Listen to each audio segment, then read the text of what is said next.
Hey, I'm Zac. And I'm Jesse. And you're watching In Depth on Now You Know.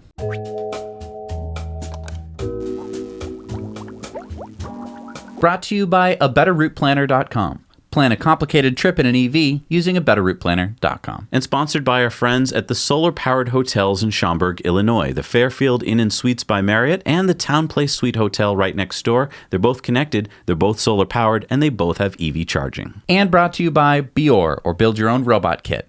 The fun way to play and learn with your kids. And brought to you, as always, by ecoware.us, where you buy a tea, we plant a tree. Everything is carbon offset. All right, so Jesse, I think you know this because, we work together every day now. I've been really depressed lately. We're always so focused on the latest horrible things happening around the planet. The Australian wildfires, hurricanes, droughts, floods. We spent a lot of our energy talking and thinking about these just awful things that are currently happening and will be increasingly happening to our planet. And so I think it's become a real downer for people to even think about this topic at all and to want to talk about solutions. But I think that we kind of tend to forget to think about what the opposite of the climate crisis would be. What if there were a path to solving the climate crisis? If we can picture it, we can imagine a world, a future that looks brighter. And then I believe more of us will work hard to achieve it. So we want to plant this seed with you about a world with plenty, a world of future luxury. What happens if we solve the climate crisis? I mean, not only would we have to do something to solve it, but what would the world look like when we're done? Yeah, we're so busy fighting the climate crisis battles that we've lost sight of what our future could look like. And in doing that, we've lost the hearts and minds of most of the people on the planet from wanting to get involved.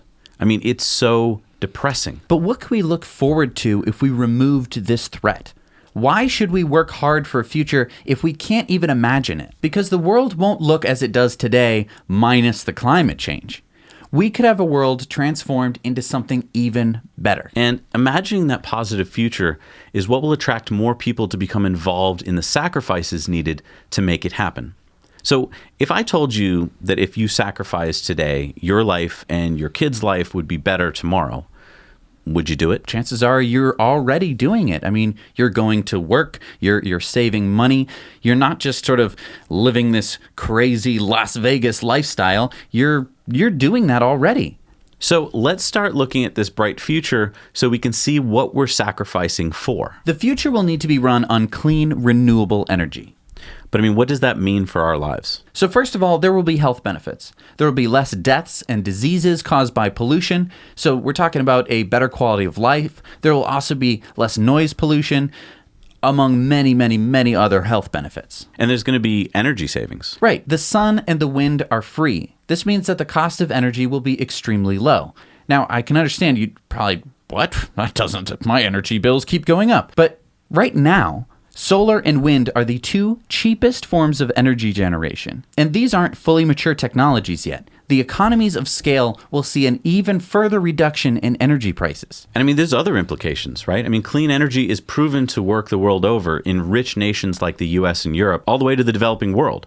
Nearly free energy means the feasibility of desalination, greenhouses growing crops in any climate, unlocking human potential the world over. And also recyclability of infinitely recyclable materials becomes cheaper, and the transportation of those recyclable materials could lead to even less waste. And here's the thing, the energy savings alone would add up to $11 trillion a year globally. That is 12% of the world's GDP.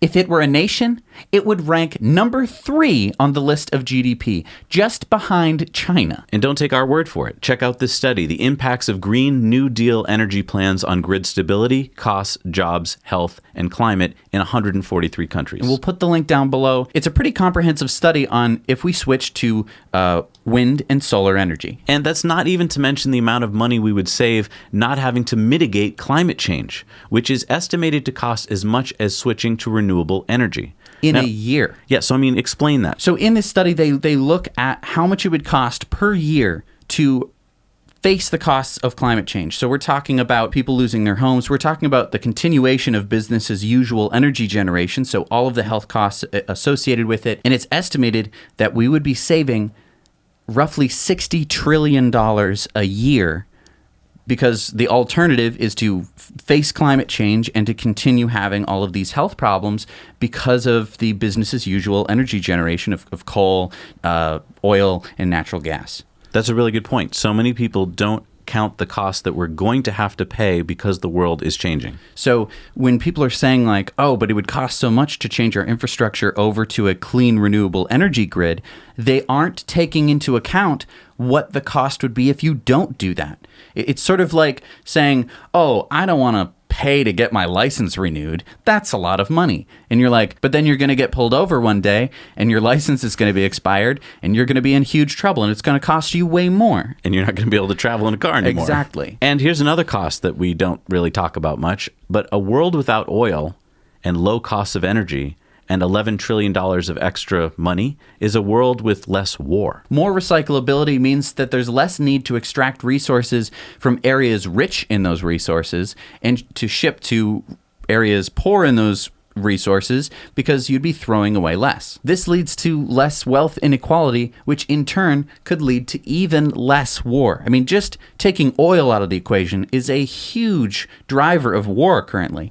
So as soon as that goes away, those wars suddenly dry up. And as soon as we can get to a more equitable world, the sun shines, pretty much everywhere on the planet, not entirely equally based on latitude, but it shines pretty much everywhere, pretty much every day. So why do we do this show? We are constantly talking about EVs on the show because not only are they attractive from a driving, cost savings, and safety perspective, but also because they're a primer on everything renewable. It makes the global switch to clean energy much more approachable because you've just done it on a much smaller scale. And so we have found that it is a positive way to affect change, a positive way to see this new future. But I think that most people never really get a chance to think about a positive future because we're always facing all of these awful things that are happening here and now, all of these awful fires and floods and hurricanes.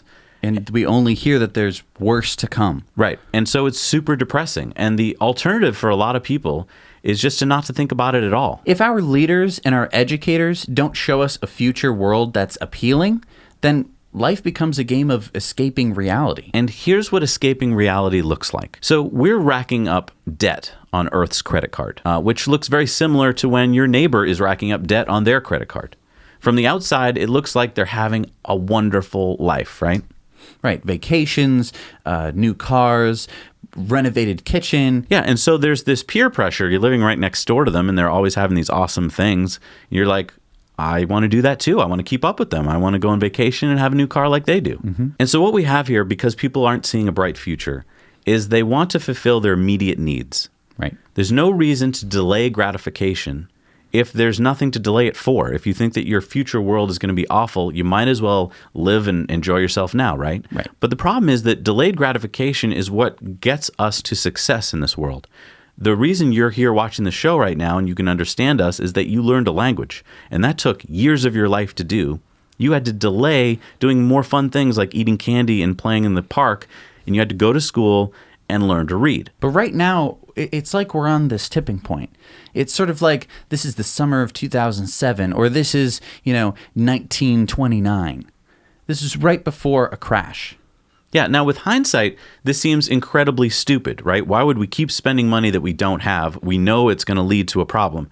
But when you're in the middle of it, when you're right before those crashes, it seemed perfectly to make sense. Everyone was doing it, and there's nothing going wrong. And that's what the world is doing. We're consuming with no understanding of the consequences, mostly because we just want to close our eyes and stuff our ears and la la la la la. We started reviewing this product called Loop for an upcoming review that we're going to be doing. And we wanted to understand how it worked and what it did. And basically, here's what Loop is. It's a way of ordering products. They come in reusable containers so that it takes care of one big problem we're having on this earth, right, which is plastic waste. And so Loop set out to try and solve that problem. And when we started looking into it, we're like, this makes a lot of sense. This is kind of like what the milkman used to do back in the 50s, right? He used to bring milk bottles to your door, and then we'd pick up the used glass containers to be washed and reused. And we thought, why can't we go back to this system where you order a product in a reusable container and then return that container? But the problem with this Loop system that we've been coming up with is that it solves one problem, but not many other problems. Right. It solves the plastic waste problem to an extent, but because the deliveries are still using ICE vehicles, so they're burning fossil fuels to get that package to your door, does it really reduce CO2? And does all the washing further add to the carbon footprint? And here's where I began to get mad, because I saw this company trying to solve a problem, but there was something out of their control. Ever since I was a kid, ever since 1976, when Jimmy Carter put solar panels on the White House, I was all into solar. It just completely made sense to me. I got this small solar panel from my dad, and I would walk around and hook it up to every light bulb and doodad I could find, and I was constantly amazed that it worked, right? I just plugged this thing in, and the little bell would ring from the power of the sun. And I was so into this that I then got into wind power, and my middle school science project was a wind generator, which I won best and fair on. So here I am walking around as a kid, realizing that the sun and the wind can power things, and I felt like someone who had just discovered books, right?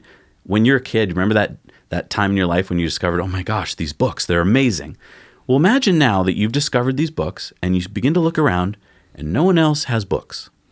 And you keep going up to people, and you're like, have you heard about this? Have you heard about books? And they go, books, give me a break. And you're like, no, books, they're amazing. They're probably the most amazing thing humans have ever done. And everyone around you is like, I don't know what you're talking about. I don't use books. You would begin to feel like you'd gone crazy. The bottom line is that they've lied to us. Smarter people than I was at the time must have seen that solar and wind was the way to go.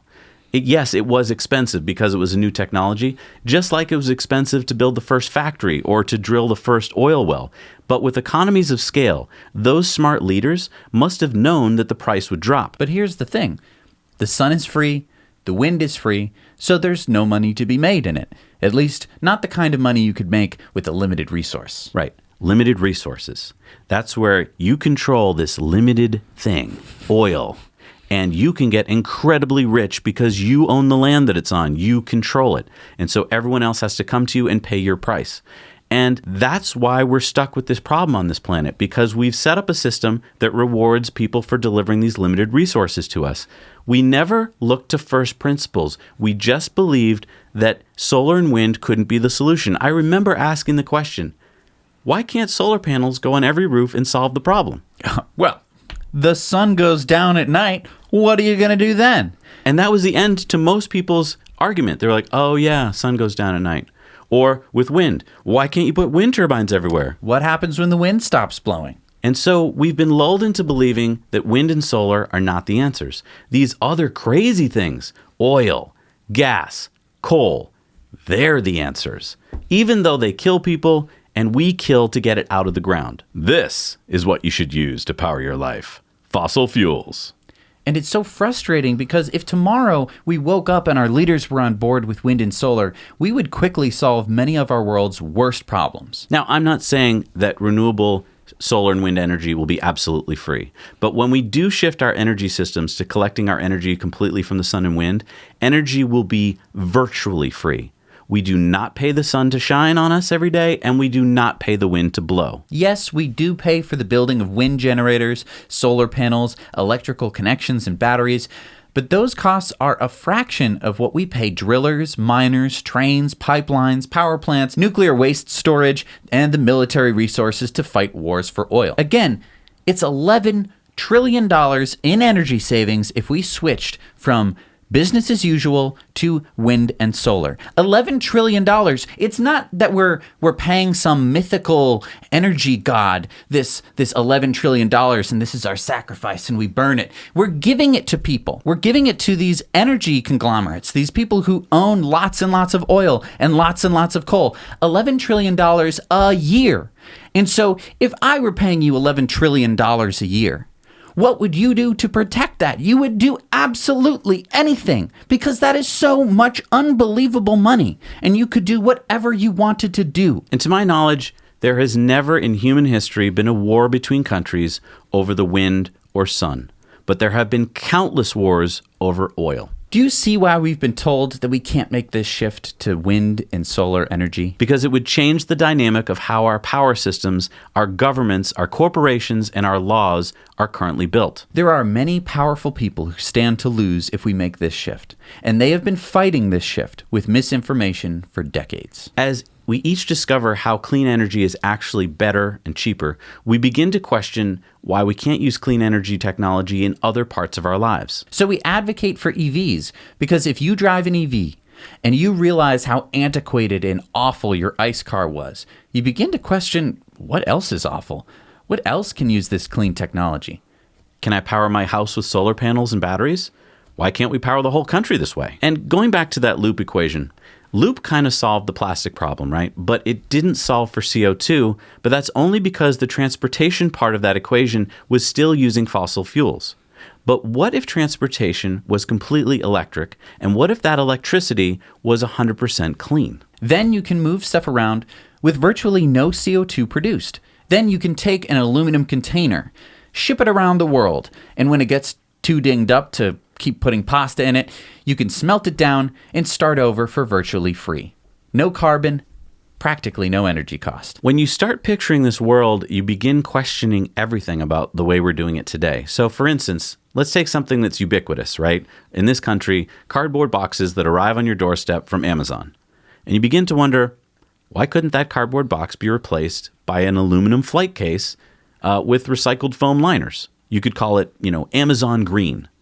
So you'd get a big flight case with nice padding around the entire thing. You'd open it up like you're at a gig or you're some kind of assassin, Right. And you'd open it up and there's your product right there in the flight case.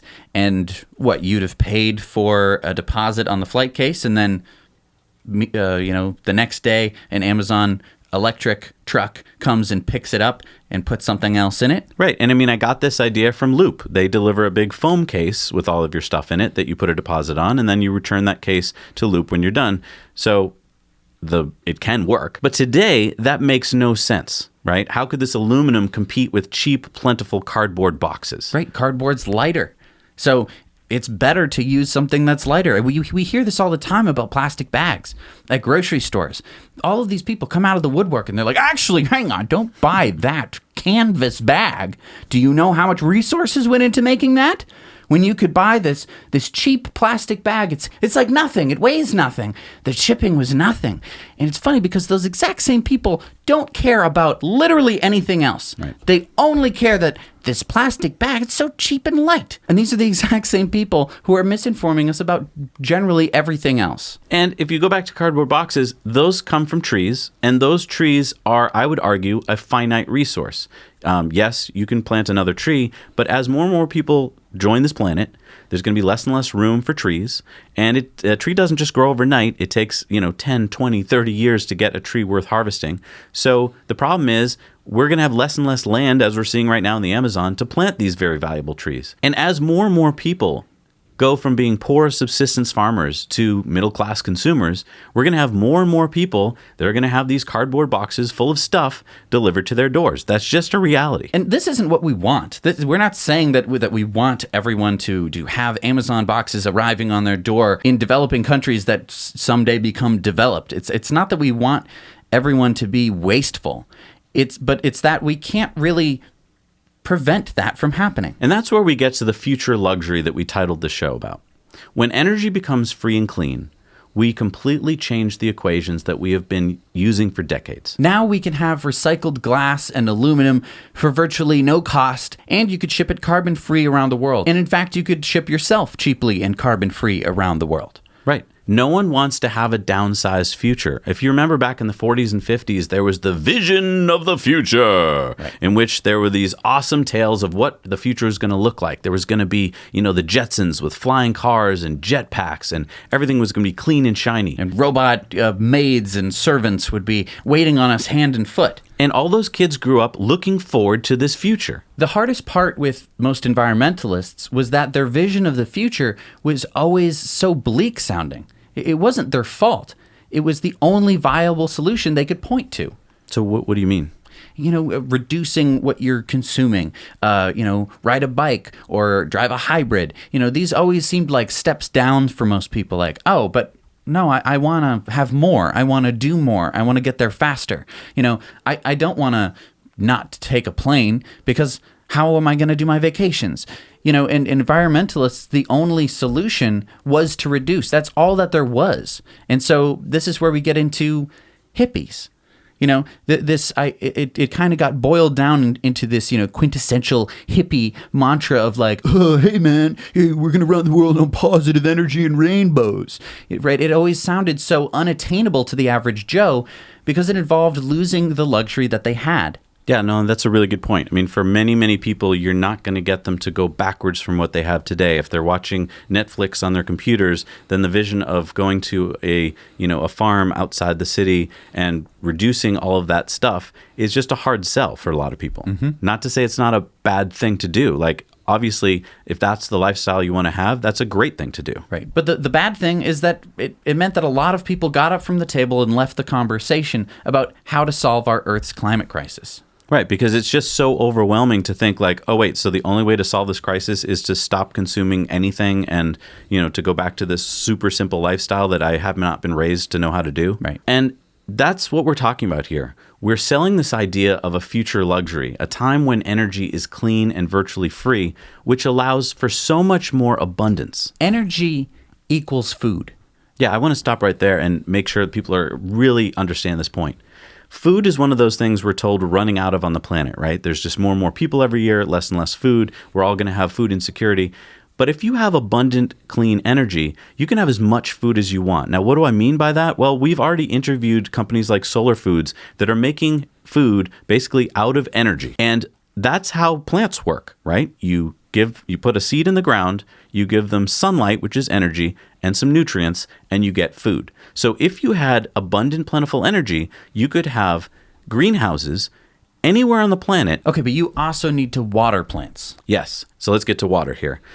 If you have abundant, clean energy, you have as much water as you want, as much clean water as you want. And the reason you have that is we have more water on this planet than we have land.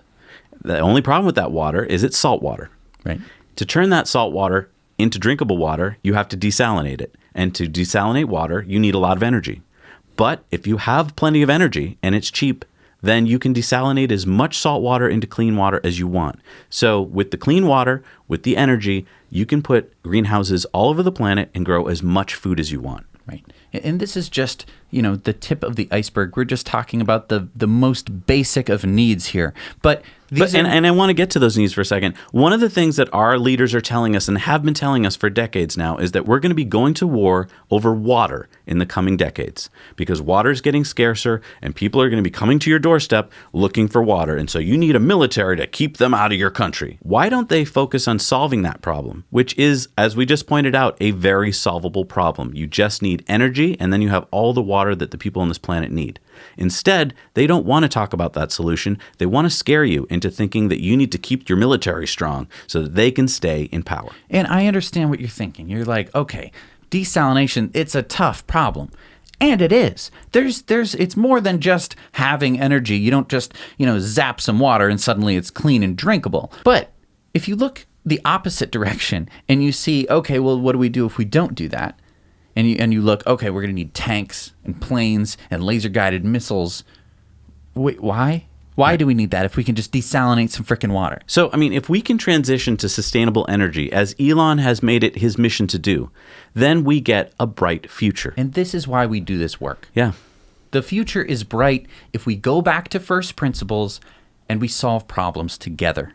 Because I don't know what is more human than that. To looking to solve problems with the resources that we have available and looking a little bit further ahead, looking towards the winter and planning ahead and saying, what are we going to need in the future? What are our children going to need? Because we've been doing that for thousands of years. And that is what has brought us to this point. And that is what humans are best at. These two things, hope and problem solving. But that is what has been taken away from us and why I've been so depressed. They've taken away my hope, and they've taken away this feeling that we can solve problems together. We hope that you join us. We hope that you hit the subscribe button. You join us on Patreon, whatever you can do, because we're here every week. We are working our best to try and bring this message of clean, renewable energy to the world, and also finding the best ways to bring that message to people, because it's hard, right? It's hard to talk to people about this without sounding like a raving lunatic. Without being like, if we have clean energy, we can solve all the world's problems, you guys. It just sounds wild. But what we've learned is that there are many, many angles that can get people interested in clean energy. EVs are one of the easiest things, especially with Teslas, right? They're some of the sexiest cars on the road. They have some of the best acceleration, and that gets people excited. And once they're hooked, they start to look around and see the world in a completely different way, because as soon as they have that vehicle, they are thinking to themselves, wow, I'm saving so much money on gas. I would have been spending easily $300 a month this month on gas, and now I'm spending, $50 just to charge up my EV. And they're doing one of the most important things. They're questioning. They're going, wait a minute, why didn't I do this sooner? Why don't more people do this? Right. If this works so well for me, why doesn't everyone on my block have one? And then, okay, so I'm saving a bunch of money. What if I put solar panels on my roof? Then the energy would be free. Right. It wouldn't cost anything. It would, the solar panels cost something, but the energy itself would be free. Because if you have a gas car, what are your options? What can you do? You can go down the street. Oh, go to Lou's. His gas is always 5 cents cheaper. So you're just saving that little bit. And you're like, oh, this is great. It's so much better than the mobile station. But unless you want to convert your car into burning biofuel that you get from the local McDonald's, there's no real options for you. You're stuck buying gas from someone for money.